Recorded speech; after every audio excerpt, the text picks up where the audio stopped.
श्री स्वामी समर्थ ताईंनो. तर मी चालली आहे पुंजायला. तर तुम्ही पण चला, माझ्या मैत्रिणी आहे, आम्ही सगळं मिळून चालले आहो पूजा करायला. तर आता आम्ही आलो आहो वडाच्या झाडापाशी. तर वडाला मस्त पाणी अर्पण केलं आणि हळदीचे छापे पण मारून घेत आहे मी ताईंनो. तर बघा, मी हळदीचे छापे मारत आहे आणि मस्त अशी छानशी मस्त अशी पूजा करून घेत आहे ताईंनो. मस्त सुंदर अशी पूजा केली. आणि आता आम्ही ह्या सगळ्या माझ्या इटाळ्यातल्या मैत्रिणी आहे माझ्या, आम्ही सगळे एकत्र गेलो आहो आणि मस्त सुंदर अशी पूजा करत आहे ताईंनो. तर तुम्ही पण तुमची पूजा कशी झाली तर सांगसान मला ताईंनो. तर आता मस्त अशा आम्ही 7 वडाच्या फेऱ्या मारून घेत आहे ताईंनो.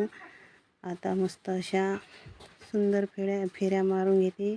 सावित्रीने तिच्या पतीचे प्राण वापस आणले म्हणून सगळ्या बायका आपल्या पतीसाठी दीर्घ आयुष्य मिळावं म्हणून मस्त अशी सुंदर पूजा करतात, उपवास करतात आणि आपल्या पतीचं चांगलं आयुष्य लाभावं, आपल्याला असाच पती मिळावा 7 जन्मात म्हणून खूप मोठ्या थाटाने मोठ्या उल्हासित असा हा सण साजरा होतो. आणि मग मी मस्त बायकांची मस्त हळदी कुंकू देऊन पूजा करून हळदी कुंकू देऊन मस्त अशी वटी भरून घेतली ताईंनो. मी छान अशी मस्त वटी भरली आणि आपला जो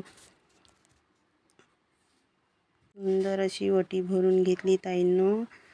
आणि ही मध्येच पण स्वामी पण येत होता की आई मला प्रसाद दे, प्रसाद दे. मग त्याला मी प्रसाद दिला. बघा कसा प्रसाद खात आहे. प्रसाद खाऊन बसला. मग आम्ही सगळे मिळून मस्त फोटोशूट